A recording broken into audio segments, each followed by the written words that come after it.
Hello, my name is Ken Jefferson, and I'm a candidate to be the next sheriff of Duval County.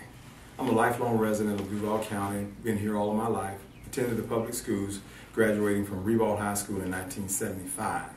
I'm also a graduate of St. Thomas Christian University, where I hold a master's degree in theology. I'm also a graduate of Life Work Leadership as well as Leadership Jacksonville. I'm running for sheriff because it's time for us to change the complexion of how law enforcement is done here in our city. I want to embrace the community. I want to reintroduce the police department back to the community so that we can build a relationship.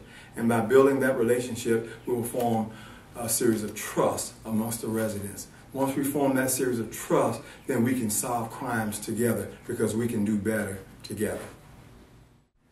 First question, what steps would you take to avoid a replay of Ferguson, Missouri and Jacksonville? The incident in Ferguson, Missouri is a tragedy. This sort of thing never ever should happen in the United States or anywhere else for that matter.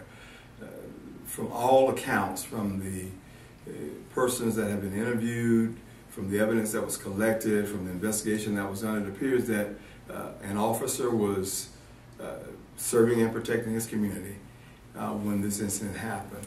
And it appears that the officer was assaulted. The officer has a right to protect himself in the event that he's assaulted because he wants to go home just like everybody else wants to go home, safe and secure. The way that I would prevent that sort of thing from happening in Jacksonville, or at least try to prevent it, is to, again, build a relationship with the community. Ferguson, Missouri had no relationship with the community. You had about 7,000 people in one little area, and there was no relationship with law enforcement officials. I would be out in the community personally, knocking on doors, seeking ways that we could actually serve the people better, finding out ways, introducing the officers to the community, talking with them, interacting with them, being there when there's no incidents that they have to provide law enforcement, but being there when they can just interact with the people. And by building that relationship, building that trust, we won't have a Ferguson, Missouri here in Jacksonville. Okay. Second question, what would you do to make the illegal drug trade in Jacksonville really tough? The violent crime in Jacksonville is driven by the drug trade. We understand that. We understand that drugs is the nemesis for everything that's going on with regards to violent crime. I would depend on a software called CompStat, complaint status, statistics rather. This way it will corner in or center in on everything that's happening in our city with regards to the drug trade as well as other crimes in our city. It saturates an area. It provides me with information as to where these drugs are being delivered, sold, distributed, all of the such. And then I would have an aggressive street crimes unit to address that issue. I'll hold my unit commanders responsible for maintaining the information and driving that drug trade out. Anybody coming in Jacksonville looking to distribute drugs, anybody coming into Jacksonville looking to buy drugs will have a hard time because we will be honing in on where it's at, the time of day it's being distributed and dealt out to where our officers will be right on top of it. Third question, terrorist training for local law enforcement coming from the federal government may be politically correct and not adequately train officers to identify and halt terrorist activity. What changes in law enforcement training would you make?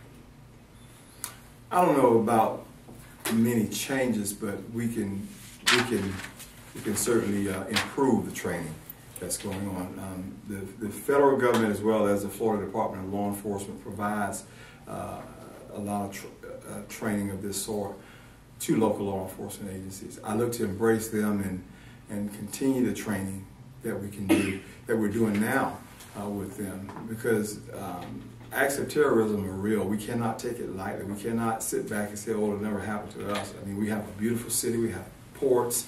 We have airports. We have a professional football team here.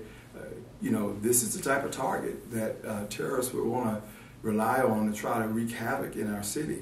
So we have to always stay alert. We have to always stay sharp with our training, stay up to date with our training, so that this sort of thing won't happen in Jacksonville.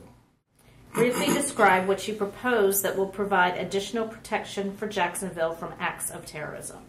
Well, partnering with all the local, the state, and the federal entities will help us provide attacks from terrorism.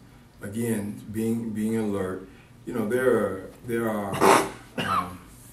there are agencies that provide that type of training on a regular basis, provide us with information that will help us prevent these things from coming to our city. But you know, we still, as a local agency, as a local law enforcement agency, we have to do our part and not totally rely on these other agencies. We've got to continue to prepare our field force units and prepare our officers for any type of acts of terrorism, and be that extra eye, be that extra ear to hear and to see things that's going on. Officers in the Jacksonville Sheriff's Office do a great job when it comes to being alert of these things.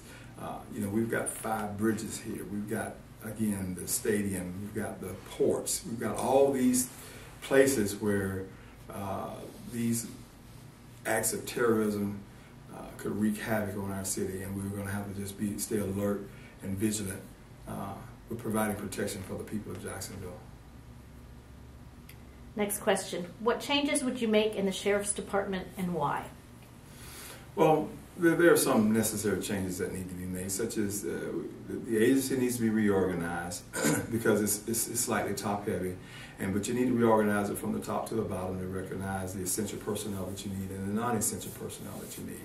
Once you've gotten that done, that's going to provide a lot of resources for additional officers on the street, because we need those boots on the street. And once we get those boots on the street, we can now concentrate on specific things, specific areas, such as our high crime areas that's being driven by the drug trade, being driven by gangs, and overall violent crime. And once we stabilize ourselves and get these boots on the ground and get these units activated in these various areas, then we'll again depend on CompStat to provide us with the information that we need so that we can address the most violent areas, so we can address the areas where gangs are compiling or strategizing to do things here in our city. And then we'll have those extra boots on the street that's going to help us provide the additional patrols or bodies and the additional specialized units to help us combat things that's going on in our city, to make it a safer place. Okay.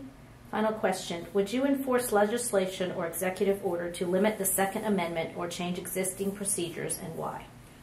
I don't see a need to limit the Second Amendment. I'm in favor of the Second Amendment. I believe that persons have the right to carry and to bear arms. It's just their fundamental rights based on the Constitution. I'm a carrier, a licensed carrier, I should say. I don't see where any legislation that I've heard or seen needs to be amended or taking anything away from the Second Amendment, if you will, as it stands right now. I'm in full favor of the Second Amendment right. Do you have any final words? I'm running for sheriff because I want to change the complexion of how we do law enforcement here in Jacksonville. I want to reintroduce the police department back to the community so that we can build a relationship, so we can have just everyday conversations so that we together can fight crime in Jacksonville. We want to make Jacksonville one of the safest places in the United States. I need your help. My name is Ken Jefferson. I ask for your vote. I ask for your support on March 24th. Thank you.